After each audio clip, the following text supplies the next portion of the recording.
Breaking news చూస్తున్నాం. నాటోకి ప్రధాని Modi strong warning ఇచ్చారు. డెఫినెట్ గా మేము మాకు నచ్చినది చేసుకుంటాం. మేము ఆయిల్ ఎక్కడ కొనుక్కోవాలి, గ్యాస్ ఎక్కడ తీసుకోవాలి అంతా మీరు చెప్పినట్టు చేయడానికి మేము మీ కింద తత్వం కాదు. మా ప్రజల అవసరాల మేరకి, మా భారతదేశ ప్రజల యొక్క అభిష్టాల మేరకి మాకు నచ్చిన చోట, మాకు అందుబాటులో ఉన్న చోట మేము బిజినెస్ చేస్తాం. మీరు చెప్పినట్టుగా చేయడానికి మేము నాటో దేశాల్లో భాగస్వామ్యం కాదు. మేము అమెరికా అధ్యక్షుడు దగ్గర మీలాగా వంగి కూర్చోడానికి, మోకర్లిపోవడానికి మేము బ్రెజిలో లేకపోతే ఇతరత్ర దేశాలు అనుకుంటే, జర్మనీ, ముఖ్యంగా జర్మనీ, బ్రిటన్ లాంటి దేశాలు అనుకుంటే పొరపాటు పడ్డట్టే. చాలా డైరెక్ట్గా స్ట్రైట్ వార్నింగ్ ఇచ్చారు. అంతకంటే ముందు నాటో దేశాలకు సంబంధించినటువంటి సెక్రటరీ జనరల్ మార్కో రుట్టే ఆయన ఏం చేశారంటే వైట్ హౌస్లో ట్రంప్తో భేటీ అయ్యారు. ఆ తర్వాత మరుసటి రోజు అక్కడి అమెరికా సెనేటర్లతో మాట్లాడుతున్న సమావేశాలను చాలా క్లియర్ చెప్పుకొచ్చారు. రష్యా అండ్ చైనా, ఇండియా ఈ మూడు దేశాలు మీ యొక్క సఖ్యతని, మీకున్నటువంటి విధి విధానాలను తగ్గించుకోకపోతే, ఒక రకంగా వాళ్ళ వార్నింగ్ ఏంటంటే రష్యా దగ్గర ఇండియా చాలా పెద్ద మొత్తంలో ఆయిల్ కన్జంప్షన్ చేస్తోంది, ఆయిల్ తీసుకుంటోంది. కాబట్టి దీని నేపథ్యంలో రష్యా కొంత ఆర్థిక వనరులు సమకూర్చే ప్రయత్నం జరుగుతోంది. ఉక్రెయిన్ రష్యా యుద్ధాన్ని ఆపివేయడం కోసం, రష్యాని దెబ్బతీయాలంటే ఇండియా అక్కడి నుంచి ఆయిల్ కొనకూడదు.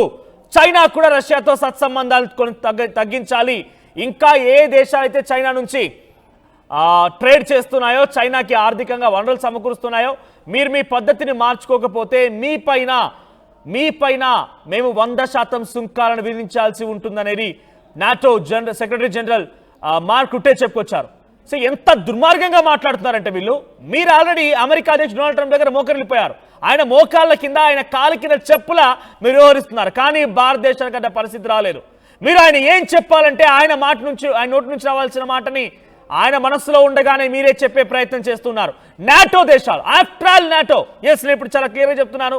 అక్కడ 20 దేశాలు ఉంటే ఉండనివ్వండి, దాంట్లో బ్రిటన్, ఇటలీ, జర్మనీ, ఇతరత్ర దేశాలు ఉంటే ఉండనివ్వండి. కానీ మన దాకా వచ్చిందంటే డెఫినెట్గా ఎవరైనా కూడా ఆఫ్టర్ ఆల్ గానే భావించాలి. సో నాటో దేశాలకు సంబంధించిన సెక్రటరీ జనరల్ మార్కో రుట్టేకి భారత ప్రభుత్వం చాలా స్ట్రాంగ్గా రియాక్ట్ అయింది.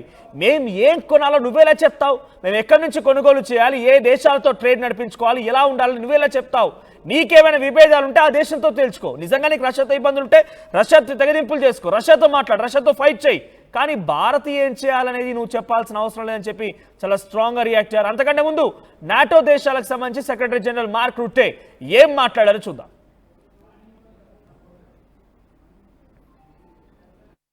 With that sanctions bill, saying, listen, if you are the president of China, or the prime minister of India, or the president of Brazil, and you are still trading with the Russians and getting the oil and the gas in, and you sometimes even resell it for a higher price, know that if this guy in Moscow doesn't get serious about peace talks, I will slam secondary sanctions on you of 100%.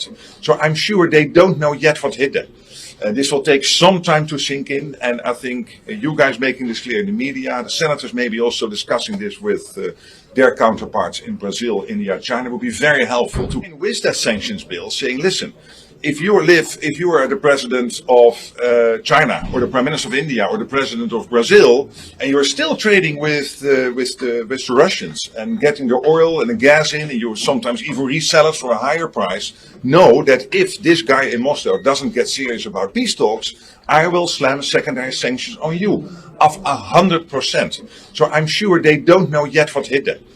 This will take some time to sink in, and I think you guys making this clear in the media, the senators maybe also discussing this with their counterparts in Brazil, India, China, would be very helpful. చూసారు కదా, ఆయన NATO దేశాలకు సంబంధించిన secretary general, ఒక రకంగా chief, NATO దేశాలకు chief mark రుట్టే white house వేదికగా ఆయన డొనాల్డ్ ట్రంప్తో భేటీ అయిన తర్వాత మరుసటి రోజు అమెరికా సెనేటర్లతో మాట్లాడుతూ ఒక మాట మాట్లాడుకొచ్చాడు ఆయన. చైనా, ఇండియా అండ్ బ్రెజిల్, మీరు రష్యాతో సత్సంబంధాలు తెగనింపులు చేసుకోండి, రష్యాతో మీరు వెళ్ళకండి, రష్యాతో కలవకండి, రష్యా దగ్గర నుంచి ఆయిల్ కొనుగోలు చేయకండి, రష్యాకి ఆర్థిక వనరులు సమకూర్చే ప్రయత్నం చేయకండి. మీరు రష్యా దగ్గర కొనుగోలు చేయడం వల్ల రష్యాకి అంతో ఇంతో ఆర్థికంగా బలపడుతోంది, రష్యాకి ఆర్థికంగా మరింతగా మీరు తోడవుతున్నారు. ఆ తర్వాత ఉక్రెయిన్ పై దాడి చేస్తోంది. వీళ్ళ ఓవరాల్ ఇంటెన్షన్ ఒకటే. రష్యా చాలా క్లియర్గా చెప్పింది, మేము ప్రతిఘటన మాత్రమే చేస్తున్నాము, ఉక్రెయిన్ మాపై దాడి చేస్తే మేము ప్రతిదాడి మాత్రమే చేస్తున్నాము, మమ్మల్ని దాడి చేస్తేనే మేము చేస్తున్నాం, కానీ మాకు చాలా ఇంట్రెస్ట్ లేదు, మేము చేయలేం కూడా అనేటువంటి విషయాన్ని చాలా స్పష్టంగా అక్కడిక్కడ కార్యకంగా అమెరికా అధ్యక్షుడు డొనాల్డ్ ట్రంప్తోనే చెప్పుకొచ్చారు. మాపై దాడి చేస్తే మేము తప్పకుండా దాడి చేస్తాం, ప్రతిఘటిస్తామనే మాటని పుతిన్ మాట్లాడుకొచ్చారు. ఇప్పుడు అదే కొనసాగుతోంది. కానీ అమెరికా ఏం చేసింది? అటు ఉక్రెయిన్ వైపుగా నిలబడి ఉక్రెయిన్ని రెచ్చగొట్టి రష్యాపై ఇంకా దాడి చేస్తోంది. మరి మీరు రష్యా చేసేటువంటి దాడిని తప్పుపడుతోంది నాటో లేకపోతే అమెరికా అధ్యక్షుడు డొనాల్డ్ ట్రంప్, కానీ ఉక్రెయిన్ రష్యాపై చేసేటువంటి దాన్ని ఏ ఒక్కరోజైనా వాళ్ళు క్వశ్చన్ చేశారా? అలా కనబడలేదే. రష్యాని పలుమార్లు పుతిన్ని కూడా పిచ్చివాడు అంటూ సంబోధించినటువంటి డొనాల్డ్ ట్రంప్ ఏ ఒక్కరోజైనా అటు జెలెన్స్కీకి సంబంధించి ఏకంగా రష్యా అధ్యక్షుడు పుతిన్ వెళ్తున్నటువంటి ఆ విమానాన్ని టార్గెట్ చేసి డ్రోన్ని ప్రయోగిస్తే అడ్డుకోలేదే, వద్దని చెప్పలేదే, లేకపోతే అక్కడ యుద్ధానికి ముగింపు పలకమని చెప్పలేదే. ఏకంగా రష్యాలోని కొన్ని ఎయిర్ బేస్లను ధ్వంసం చేసి సుమారుగా 40 విమానాలను ధ్వంసం చేసి ఎయిర్ క్రాఫ్ట్ విమానాలను ధ్వంసం చేసి $7 మిలియన్ నష్టాన్ని చేకూరిస్తే కనీసం ఒక్కసారైనా ఆ నష్టానికి సంబంధించి రష్యా అధ్యక్షుడు పుతిన్తో మాట్లాడి తప్పు అని చెప్పి జెలెన్స్కీకి చెప్పలేరే. వీళ్ళ ప్రయత్నం వల్ల ఒకటే, ఉక్రెయిన్ని రెచ్చగొట్టి తమ కాంపిటీటర్ అయిన రష్యాని పూర్తిగా అణగదొక్కాలని, రష్యాని పూర్తిగా తొక్కి పెట్టాలని చెప్పి వాళ్ళు లక్ష్యంగా ముందుకు వెళ్తున్నారు. అందుకే ఉక్రెయిన్కి కావాల్సిన సహాయాలు మొత్తం కూడా సమకూరుస్తున్నారు. 2 రోజుల క్రితం మనం మాట్లాడుకున్న మా టీవీలోనే అమెరికా అధ్యక్షుడు డొనాల్డ్ ట్రంప్ ఏకంగా ఉక్రెయిన్కి ఆయుధ సామాగ్రి పంపించబోతున్నాడట. ఉక్రెయిన్కి ఆయుధ సామాగ్రి నేను పంపిస్తాను. జెలెన్స్కీతో ఏం మాట్లాడాడంటే ఫోన్లో ఆయన, నువ్వు నిజంగానే రష్యాపై దాడి చేస్తావా? రష్యా మాస్కోని ముట్టడిస్తావా? రష్యా భూభాగాల్లోకి చొచ్చుకు వెళ్ళి పుతిన్ని హతమారుస్తావా? నువ్వు అలా చేస్తానంటే చెప్పు, నేను నీకు ఆయుధాలు ఇస్తానని చెప్పి అమెరికా అధ్యక్షుడు డొనాల్డ్ ట్రంప్ అటు జెలెన్స్కీకి మధ్య ఫోన్ సంభాషణ జరిగిందట. ఏకంగా high level intelligence, global level intelligence నిఘా సంస్థలు ఈ విషయం వెల్లడిస్తూ ఉన్నాయి. అంటే అమెరికా అధ్యక్షుడి లక్ష్యం ఏంటి? తను కాంపిటీటర్గా ఎదుగుతున్నటువంటి రష్యాని అనగదొక్కాలి, రష్యాని ఎదగనివ్వకుండా చేయాలి. ఇంటే నా మాట విను, లేదంటే నేను మన ఏ రకంగా అయినా సరే వెన్నుపోటు పొడుస్తా, ఏదైనా చేస్తాను రకంగా అమెరికా అధ్యక్షుడు డొనాల్డ్ ట్రంప్ యొక్క వ్యవహారం కనబడుతోంది. ఇప్పుడు తాజాగా నాటో ఏకంగా ఇండియాని హెచ్చరించినటువంటి ఈ మాట మనం చూసాం. మీరు గ్యాస్ని కానివ్వండి, ఆయిల్ని కానివ్వండి రష్యా నుంచి కొనుగోలు చేయొద్దు. రష్యా నుంచి కొనుగోలు చేయడం వల్ల మాకు ఇబ్బంది కలుగుతోంది, రష్యాకి మరింతగా వనరులు సమకూరుతూ ఉన్నాయి. మరీ ముఖ్యంగా వెస్టర్న్ కంట్రీస్ పైన మీరు ఆధారపడకూడదు అనేటువంటి ఒక ఆ అంశం కూడా వెనక్కి తీసుకోవాలని రకంగా వారంతా మాట్లాడుతున్నారు. గతంలో యుఎస్ సంబంధించిన కామర్స్ సెక్రటరీ హార్వర్డ్ లుట్నీ కూడా ఇదే మాట్లాడుకొచ్చారు. భారతీయ ప్రజలంటే మాకు చాలా గౌరవం ఉంది, భారతీయులంటే చాలా ప్రేమ ఉంది, భారతీయ ప్రధాని నరేంద్ర మోదీ అంటే ట్రంప్కి చాలా దగ్గరివాడు, మిత్రుడని చెప్పుకొస్తూనే మరోవైపుగా మీరు చేసేటువంటి చర్యలు కొంత అమెరికాని ఇబ్బందులు గురి చేస్తున్నాయి. బ్రిక్స్ వేదికగా మీరు వెస్టర్న్ కంట్రీస్ పైన ఆధారపడకుండా ఉండాలనేటువంటి మీ లక్ష్యాలు, మీ టార్గెట్స్ మమ్మల్ని ఇబ్బందులు గురి చేస్తున్నాయి. మీరు ఏ రకంగా అయితే వ్యవహరిస్తున్నారో మేము కూడా అదే రకంగా వ్యవహరిస్తామని చెప్పడం. ఒకరు కాదు, ఇద్దరు కాదు, అమెరికాకు సంబంధించి వైట్ హౌస్ వేదిక నుంచి అటు ప్రెస్ సెక్రటరీ లెవిట్ కానివ్వండి, ఆ తర్వాత హార్వర్డ్ లుట్నిక్ కానివ్వండి, ఏకంగా అధ్యక్షుడు కానివ్వండి జేడీ వ్యాన్స్, ఎవరు చూసినా కూడా భారత్ పైన అక్కసు వెళ్ళగక్కేటువంటి ప్రయత్నం చేస్తూనే ఉన్నారు. ఇప్పుడు ఏకంగా నాటో దేశాలకు సంబంధించిన సెక్రటరీ జనరల్ మార్క్ రుట్టే కూడా ఈ రకంగా మాట్లాడుకొచ్చారు. అయితే వీటన్నిటికీ చెంపచెల్లు అనిపించే సమాధానం భారత ప్రభుత్వం ఇచ్చింది. మన భారత విదేశాంగ మంత్రిత్వ శాఖ నుంచి స్పోక్స్ పర్సన్ రణ్ధీర్ జైస్వాల్ చెంపచెల్లు అనిపించే సమాధానం ఇచ్చాడు. నువ్వెవరు నాకు చెప్పడానికి? నా ఇష్టం, నా భారతీయ ప్రజల కోసం నేను ఏ రకంగా అయినా కూడా ట్రేడ్ చేస్తాను, నాకు లాభం జరిగే విధంగా ఎక్కడికైనా వెళ్తాను, నువ్వెవరు నాకు చెప్పడానికి అన్నట్టుగా చాలా డీటెయిల్డ్ సమాధానం ఇచ్చారు. ఒకసారి రణ్ధీర్ జైస్వాల్ ఏం మాట్లాడారో కూడా చూద్దాం. The developments, let me reiterate, and I've said this in the past as well, securing energy needs of our people is understandably an overriding priority for us. In this endeavor, we are guided by what is there on offer in the markets, as also by the prevailing global circumstances. We would particularly caution against any double standards on the matter. Keshav, on visas for Afghanistan. So America అధ్యక్షుడిగా Donald Trump వస్తే ఏదో మారిపోతుంది, ప్రపంచ దేశాల్లో ఏదో పెద్ద మార్పే వస్తుందని చెప్పి అంతా భావించారు. ఏం మార్పు వచ్చింది? తొక్క. ఆయన వచ్చిన తర్వాత కాళ్ళు చేతులు కట్టి మన ప్రజల్ని, భారతీయుల్ని కానివ్వండి, ఇతర విదేశాలకు సంబంధించిన ప్రజల్ని కానివ్వండి, కాళ్ళు చేతులు కట్టి విమానం నుంచి బయట తోసేస్తున్నాడు. ఆయన వచ్చిరాగానే 7 నెలల గర్భం ఉన్నటువంటి స్త్రీలు కూడా ఆయన వచ్చిన తర్వాత అక్కడ దేశస్తులు కావాలంటే కొంత టైం లిమిట్ పెట్టి ఈ లోపుగా ఇక్కడ పుట్టిన వాళ్ళకి మాత్రమే ఇక్కడ పర్మనెంట్ రెసిడెన్స్ దొరుకుతుంది, ఆ తర్వాత దొరకదు, వాళ్ళు ఇక్కడ దేశస్తులు కారు అనే రకంగా నిర్ణయం తీసుకుంటే 7-8 నెలలు ఉన్నటువంటి ఆ మహిళలు కూడా, గర్భం ఉన్నటువంటి మహిళలు కూడా ముందుగా వెళ్ళి సి సెక్షన్తోని చాలామంది పిల్లల్ని కన్నవాళ్ళన్నారు. చాలామంది కొంత ఇబ్బందులు పడిపోయి మెడికల్ కరెక్ట్గా సపోర్ట్ లేకపోవడంతో కొంత చనిపోయిన వారు కూడా ఉన్నారు. ఆయన వచ్చిన తర్వాత ఏం మార్పు వచ్చింది? యుద్ధాలు జరుగుతున్నాయి.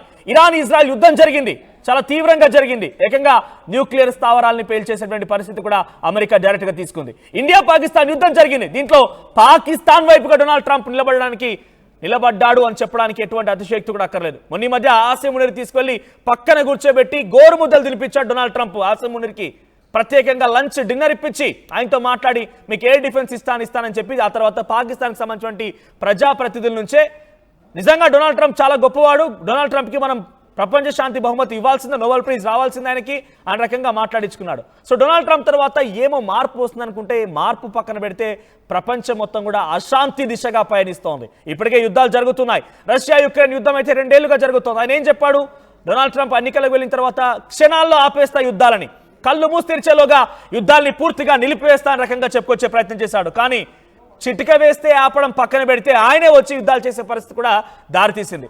ఏకంగా అక్కడ అంతర్యుద్ధం కూడా జరుగుతుంది. డొనాల్డ్ ట్రంప్ యొక్క ప్రాతినిధ్యం వహించే అమెరికా దేశంలో లాస్ ఏంజలస్లో కానివ్వండి, కాలిఫోర్నియాలో కానివ్వండి, అక్కడ ఉన్నటువంటి ఇమిగ్రేషన్ అధికారులకి వ్యతిరేకంగా యుద్ధాలు జరుగుతున్న అంతర్యుద్ధం కొనసాగుతోంది. మీరు చెప్పండి, ఒక భారతీయ ప్రజలుగా పదే పదే ఎక్కడ చూస్తున్నా, ఎక్కడ అవకాశం దొరికినా నోటి వచ్చేటువంటి మాట భారతీయులని, భారతీయ ప్రజల యొక్క ఆత్మగౌరవాన్ని దెబ్బతీసే విధంగానే ఉంది. ఆయన ఎక్కడ చెప్తే అక్కడ మనం నిజంగానే ఆయిల్ కొనుక్కోవాల్సిన అవసరం ఉందా? ఆయన ఏమన్నా డైరెక్ట్గా ఆకాశం నుంచి ఊడిపడ్డా? డైరెక్ట్గా ఆకాశం నుంచి ఊడిపోయి ఇప్పుడు అమెరికా అధ్యక్షుడు అయిపోయాడా? ఆయన ఏ రకంగా అయితే ప్రజాస్వామ్యబద్ధంగా ఓట్ల చేత ఎన్నుకోబడ్డారో ఇక్కడ మనకున్నటువంటి ప్రభుత్వాలు కూడా ఆ రకంగానే ఉన్నాయి.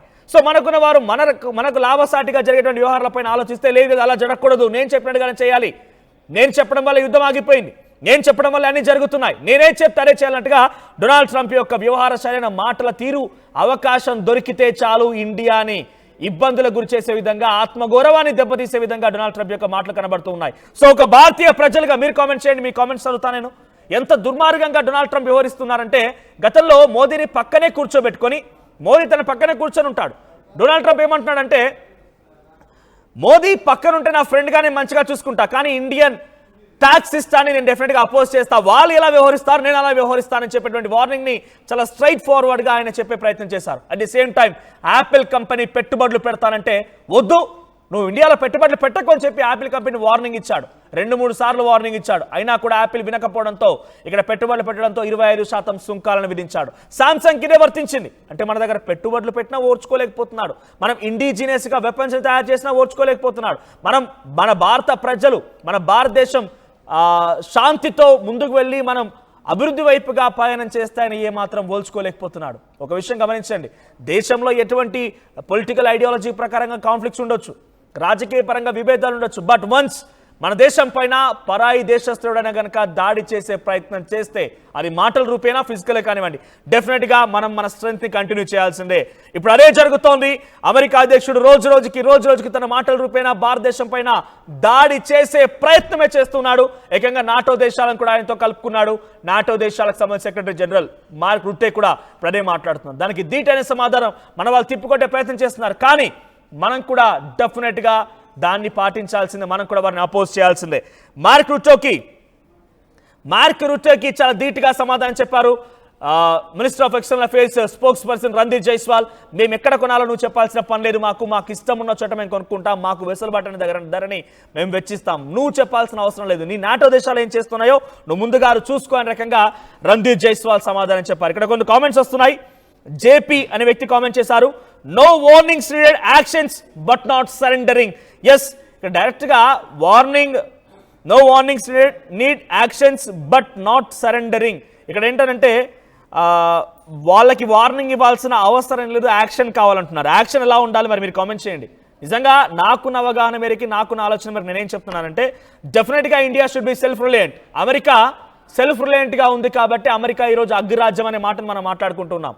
సో మన దగ్గర నుంచి చాలా మంది అమెరికాకు వెళ్ళి డబ్బులు సంపాదించి, అమెరికాకు వెళ్ళి బిజినెస్ చేయాలి, అమెరికాకు వెళ్ళి కంపెనీలు పెట్టాలి, అమెరికాలో మనం ఏదో సాధించాలనే రకంగా ముందుకు వెళ్తుంటాం. కానీ అక్కడికి వెళ్ళేటువంటి ఆ పెట్టుబడులు, ఆ వ్యవస్థలనే ఇక్కడే రూపొందించుకోగలిగితే, ఇక్కడే మనం స్టార్ట్ చేసుకోగలిగితే మనం ఎందుకు సెల్ఫ్ రిలయంట్ అవ్వము?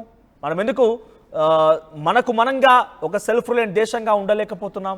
మన కారణం ఒకటే, మన దగ్గర కాకుండా మన వాళ్ళంతా వెళ్ళి అక్కడ పెట్టుబడులు పెట్టడం, అక్కడ డబ్బులు దాచుకోవడం. ఇన్ఫాక్ట్ పొలిటీషియన్స్ కూడా వాళ్ళు దాచుకునే డబ్బు మొత్తం ఎక్కడ ఇల్లీగల్ హవాలా ఈ రూపాల్లో వివిధ దేశాల్లో దాచుకుంటుంటారు. కానీ అదే డబ్బుని అదే డబ్బుని మీరు హవాలా రూపంలో దొంగతనంగా సంపాదించిన పని లేదు. మీరు నిజంగానే ఏదో ఉపయోగపడేలా భారతదేశానికి ఉపయోగపడేలా చేయాలనుకుంటే జెన్యూన్గానే అందరు స్వచ్ఛందంగానే మీరు మీ డబ్బుని ఏం చేసుకొని ఇక్కడే పెట్టుబడులు పెట్టండి, ఇక్కడే ఉపాధి అవకాశం కల్పించండి, ఇక్కడే ఉద్యోగ అవకాశాలు కల్పించండి. కానీ అలా చేయరు. సో మనం యాక్షన్స్ వద్దు, కేవలం వార్నింగ్ వద్దు, యాక్షనే కావాలి అని అంటే కనుక డెఫినెట్గా మనందరం కూడా దాంట్లో భాగస్వామ్యంగా ఉండాలి. సో ప్రజలు ఎవరైనా కనుక విదేశాలకు వెళ్ళిపోయి అక్కడ బాగా సంపాదించవచ్చు అనుకుంటే అక్కడ మన సోర్స్ని వాడు డబ్బుగా మార్చుకుంటాడు, మన స్ట్రెంత్ని వాడు డబ్బుగా మార్చుకుంటాడు. అఫ్కోర్స్ మనకు కూడా కొంత పే వస్తోంది, కానీ మనకున్నటువంటి ఆ టాలెంట్ని వాడు డబ్బుగా మార్చుకునే ప్రయత్నం చేస్తున్నాం. మనం ఇక్కడ ఎగ్జిక్యూట్ చేయొద్దు. ఆలోచించండి కొంతమంది ఎవరైతే ఎక్స్పర్ట్స్ కానివ్వండి ఇంకెవరైనా ఉన్నారో. The same time